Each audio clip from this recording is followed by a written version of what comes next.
ITS का जी study YouTube channel में आप सभी का बहुत बहुत स्वागत है। और चलिए आपको बता दें कि 10 जुलाई को और 12 जुलाई को जो CBT कंप्यूटर बेस्ड एग्ज़ाम हुआ था इलेक्ट्रीशियन थ्योरी सेकेंड ईयर के छात्रों को, तो उसमें कौन से क्वेश्चन पूछा गया था वही क्वेश्चन हम आपको बताएंगे। ज़्यादा नहीं, 20 क्वेश्चन लिए हैं जो क्वेश्चन पूछा गया था। इसमें से 5 क्वेश्चन ऐसे रहेंगे जो खुद से लिए हैं, वो सिलेक्टेड क्वेश्चन है, ठीक है, जो इम्पोर्टेंट क्वेश्चन है। और 15 क्वेश्चन ऐसे मिलेंगे जो CBT एग्ज़ाम में पूछा गया है 10 जुलाई और 12 जुलाई को, ठीक है। यदि आप एग्ज़ाम दे चुके हैं तो आप लोग आंसर मिलाइएगा। यदि आप एग्ज़ाम देने वाले हैं तो इस वीडियो के अंत तक बने रहिएगा और क्वेश्चन को याद करते चलिएगा, ठीक है, क्योंकि क्वेश्चन रिपीट हो रहे हैं। आपको बता दें कि ये 3 शिफ्ट में एग्ज़ाम हो रहा है, ठीक है। एक दिन में 3 शिफ्ट में एग्ज़ाम हो रहा है। 2 घंटे का एग्ज़ाम चल रहा है, 9 से 11 बजे तक, फिर 12 से 3 बजे तक, और फिर 12 से 2 बजे तक, और फिर 3 से 5 बजे तक, ठीक है। ये एग्ज़ाम चल रहा है। तो ये 3 शिफ्ट में एग्ज़ाम हो रहा है। तो ये जितना क्वेश्चन आएगा ये सब 10 जुलाई और 12 जुलाई को जो एग्ज़ाम हुआ था उसमें पूछा गया था, ठीक है। तो समय बहुत कम है, इसलिए कोशिश करेंगे जल्द से जल्द करने का। और चैनल पर नए हो तो सब्सक्राइब ज़रूर कर लीजिएगा, अगला वीडियो अपडेट आए तो आपको समय समय पर मिलता रहे। क्वेश्चन क्या पूछ रखा है आपके सामने, ये पूछा गया था जनरेटर द्वारा किस ऊर्जा को विद्युत ऊर्जा में परिवर्तित किया जाता है, ठीक है। यहाँ पे आपको बताना है कि जनरेटर जो होता है वो किस ऊर्जा को विद्युत ऊर्जा में परिवर्तित करता है, ठीक है। ऊष्मीय ऊर्जा को, या गतिशील ऊर्जा को, या रासायनिक ऊर्जा को, या यांत्रिक ऊर्जा को। 4 ऑप्शन दिया गया है, राइट आंसर आपको बताना है, ठीक है। तो राइट आंसर कमेंट बॉक्स में ज़रूर लिखिएगा। देखिए, जनरेटर द्वारा किस ऊर्जा को विद्युत ऊर्जा में परिवर्तित किया जाता है, तो आपको बता दें जनरेटर द्वारा यांत्रिक ऊर्जा को विद्युत ऊर्जा में परिवर्तित किया जाता है, ठीक है, जनरेटर द्वारा, ठीक है। और मोटर द्वारा यांत्रिक ऊर्जा को विद्युत ऊर्जा में और मोटर द्वारा विद्युत ऊर्जा को यांत्रिक ऊर्जा में परिवर्तित किया जाता है, आपको बता दें, आपको भी पता होगा ये। और यहाँ पे जनरेटर द्वारा पूछ रखा है, ठीक है। तो जनरेटर द्वारा किस ऊर्जा को विद्युत ऊर्जा में परिवर्तित किया जाता है, तो यांत्रिक ऊर्जा को, ध्यान में रखिएगा, ठीक है। जनरेटर जो है ये मैकेनिकल एनर्जी जो है वो लेता है और इलेक्ट्रिकल एनर्जी देता है, जनरेटर देता है, ठीक है, इलेक्ट्रिकल एनर्जी। बट मोटर क्या करता है, वो इलेक्ट्रिकल लेता है और मैकेनिकल देता है, ये आपको पता होगा। तो इस क्वेश्चन का राइट आंसर डी हो जाएगा, यांत्रिक ऊर्जा, ठीक है। नेक्स्ट क्वेश्चन आपके सामने क्या पूछ रखा है, चुंबकीय क्षेत्र की दिशा ज्ञात करने के लिए किस नियम का प्रयोग किया जाता है, ठीक है। यहाँ पे चुंबकीय क्षेत्र की दिशा ज्ञात करना है, तो उसके लिए आप लोग कौन सा नियम का उपयोग करते हो, कॉर्क स्क्रू नियम, या दाहिने हाथ का हथेली का नियम उपयोग करते हो, या फ्लेमिंग के बाएं हाथ का नियम का उपयोग करते हो, या फ्लेमिंग के दाहिने हाथ का नियम का उपयोग करते हो। तो आपको बता दें यदि चुंबकीय क्षेत्र की दिशा ज्ञात करना हो तो फ्लेमिंग के दाहिने हाथ के नियम का उपयोग करते हैं, ठीक है, ध्यान में रखिएगा आप लोग, ठीक है। ये क्वेश्चन पूछा गया था, फ्लेमिंग के दाहिने हाथ का नियम का उपयोग करते हैं। अगला क्वेश्चन यहाँ पे पूछ रखा है, एक योग दे दिया गया था, ठीक है, और ये हम CBT एग्ज़ाम जो टेस्ट है उसमें हम आपको दे चुके थे।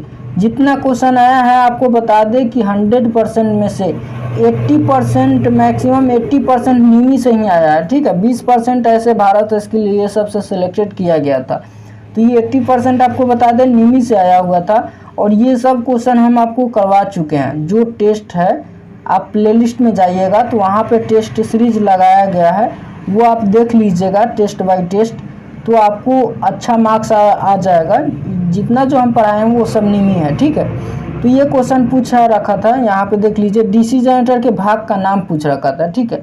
तो ये जो है योक है, ये बॉडी है जो ये सुरक्षा प्रदान करता है, ये DC जनरेटर के पार्ट पुर्जा को संभाल कर रखता है और चुंबकीय क्षेत्र जो है बाहर नहीं जाने देता है, ठीक है, ये योक है। यहाँ पे 4 ऑप्शन तो दे दिया गया है, स्टेटर है, या ध्रुव कोर है, या पोल शू है, या योक है, फ्रेम। तो ये आपके सामने जो दिया गया है DC जनरेटर के भाग, वो योक या फ्रेम बोलते हैं, ठीक है। तो जो भी स्टूडेंट डी ऑप्शन लगाए थे उनका सही है। और चलिए अगला क्वेश्चन देख लेते हैं। एक ये क्वेश्चन पूछ रखा था, ठीक है। देखिए, जितना जो इजी क्वेश्चन है वही स्टूडेंटों को माइंड में रहता है, तो वही टेलीग्राम पर भी शेयर करते हैं, तो वो हम आपको बताते हैं, ठीक है। व्हाट्सएप के मैसेज के माध्यम से भी शेयर करते हैं, बहुत से स्टूडेंट ईमेल के माध्यम से शेयर करते हैं। तो जितना क्वेश्चन हमें सिलेक्टेड हो पाता है, जितना स्टूडेंट भेज पाते हैं, उतना हम आपको दे पाते हैं, ठीक है। यदि आप एग्ज़ाम देने वाले हो और जो क्वेश्चन आपको याद है कि हाँ ये आया हुआ था, तो आप भेज सकते हो टेलीग्राम पर। अब चलिए यहाँ पे क्वेश्चन क्या पूछ रखा था, डीसी जनरेटर के भाग का नाम ये पूछ रखा था, ठीक है। तो ये जो आपके सामने डीसी जनरेटर के भाग का नाम है ये आपको बताना है।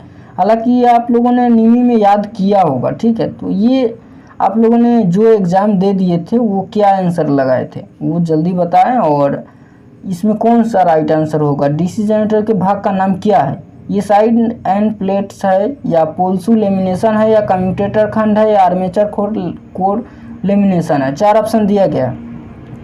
तो ये आर्मेचर कोर लेमिनेशन है, ठीक है, ये आर्मेचर कोर लेमिनेशन है। अगला क्वेश्चन देख लीजिए क्या क्वेश्चन पूछ रखा था, बड़े डीसी जनरेटर मशीनों को पोल कोर बनाने के लिए किस धातु का उपयोग किया जाता है। देखिए बड़े डीसी जनरेटर का जो पोल कोर होता है उसे बनाने के लिए हम लोग कौन सा धातु का उपयोग करते हैं, नर्म लोहा का उपयोग करते हैं, या ढलवा लोहा, या ढलवा इस्पात, या स्टेनलेस स्टील। 4 ऑप्शन दिया गया है। तो देखिए बड़े डीसी जनरेटर के मशीन का जो पोल कोर होता है उसे बनाने के लिए हम लोग ढलवा इस्पात का उपयोग करते हैं, ठीक है। किसका, ढलवा इस्पात का, कास्ट स्टील का। अगला क्वेश्चन है डीसी जनरेटर में क्या प्रभाव होता है अगर इसे लंबे समय तक बंद रखा जाए, ठीक है।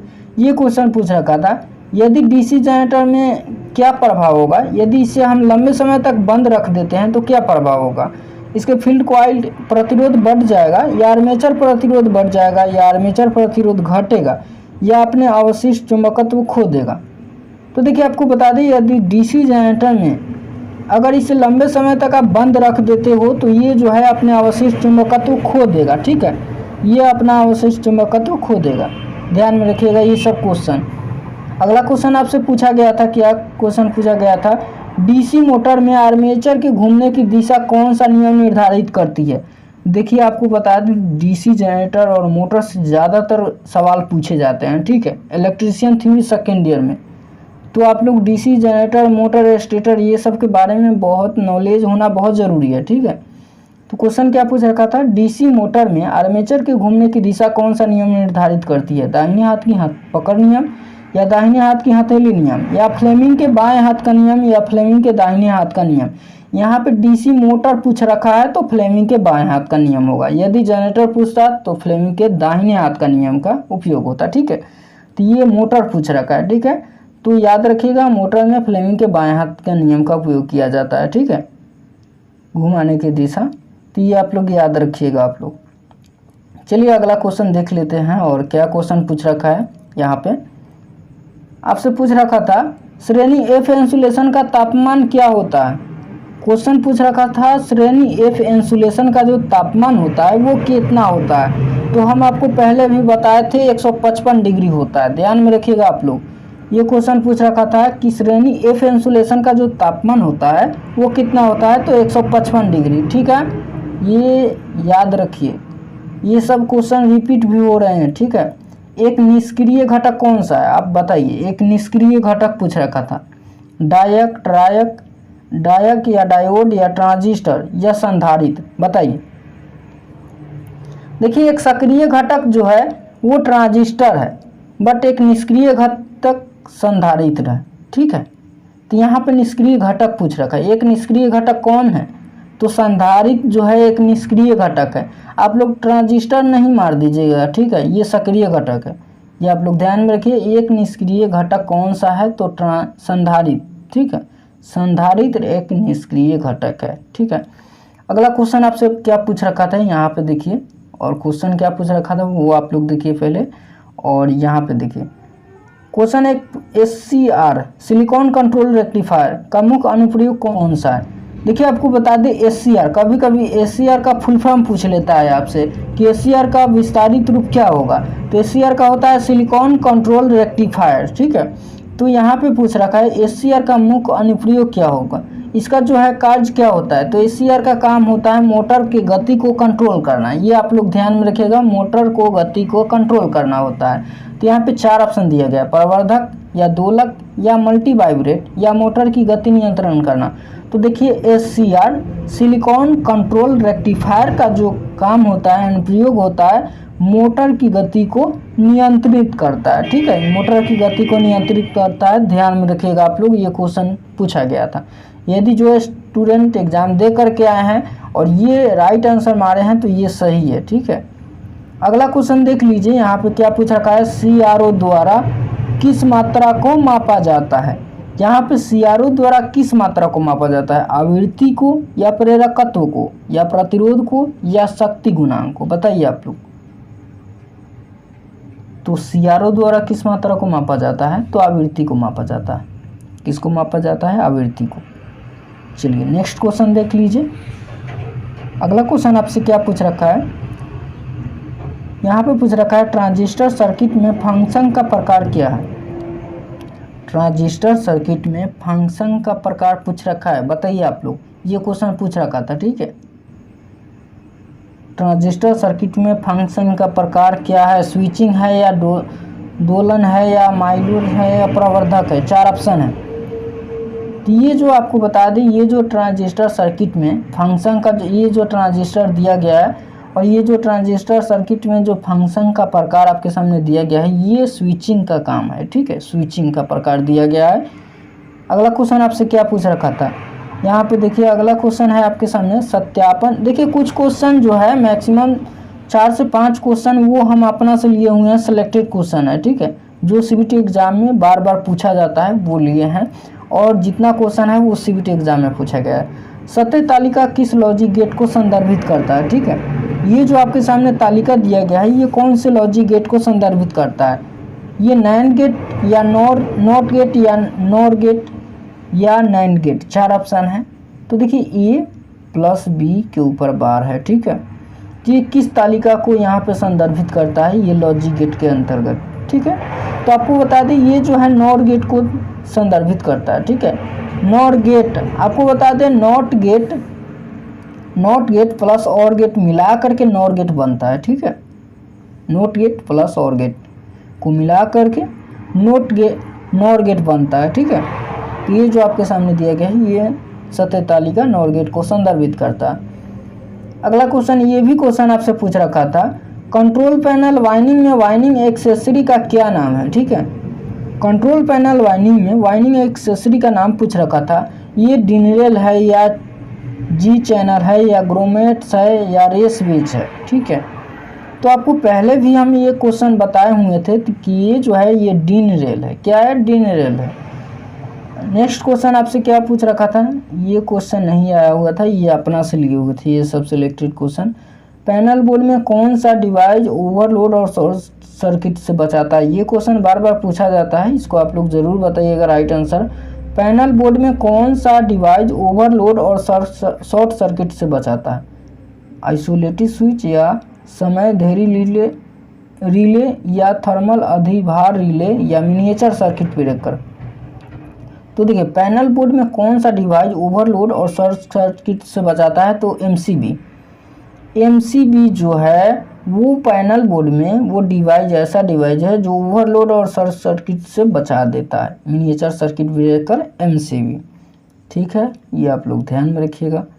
चलिए नेक्स्ट क्वेश्चन देख लेते हैं, क्या क्वेश्चन पूछ रखा है, एक कंट्रोल पैनल वाइनिंग में PVC चैनल का उपयोग क्या है।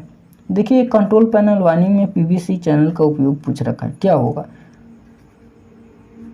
बिजली के तारों और सुरक्षा के लिए, क्या होगा, बिजली के तारों और सुरक्षा के लिए। अगला क्वेश्चन आपसे क्या पूछ रखा है, यहाँ पे देखिएगा नेक्स्ट क्वेश्चन है, पावर और कंट्रोल वाइनिंग अलग अलग रेसवेज में क्यों चलते हैं।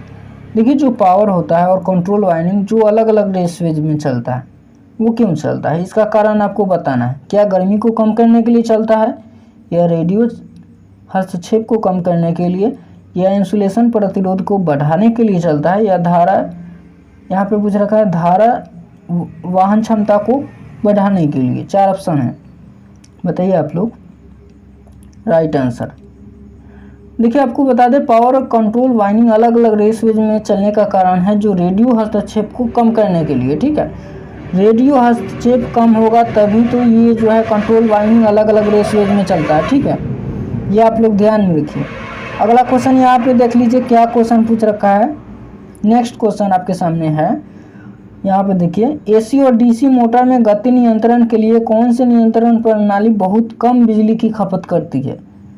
जो एसी और डीसी मोटर में गति नियंत्रण के लिए कौन सी नियंत्रण प्रणाली बहुत कम बिजली खपत करती है?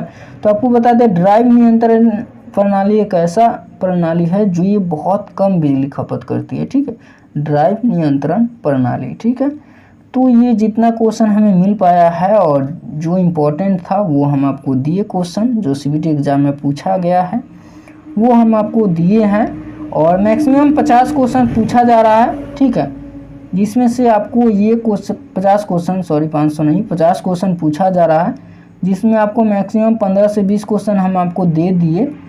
तो ये आशा करूँगा कि ये जो क्वेश्चन है आपको अच्छे लगे होंगे और आप लोग चैनल पर नए हो तो सब्सक्राइब ज़रूर कर लीजिएगा और दोस्तों को भी शेयर कर दीजिए ताकि उन्हें भी पता चल सके और ये क्वेश्चन रिपीट हो रहे हैं। ठीक है, तो वीडियो पर चैनल पर नए हो तो सब्सक्राइब कर लीजिएगा और वीडियो को लाइक कर दीजिएगा, दोस्तों को भी शेयर कर दीजिए। कोई मन में डाउट है कमेंट बॉक्स में ज़रूर लिखिए।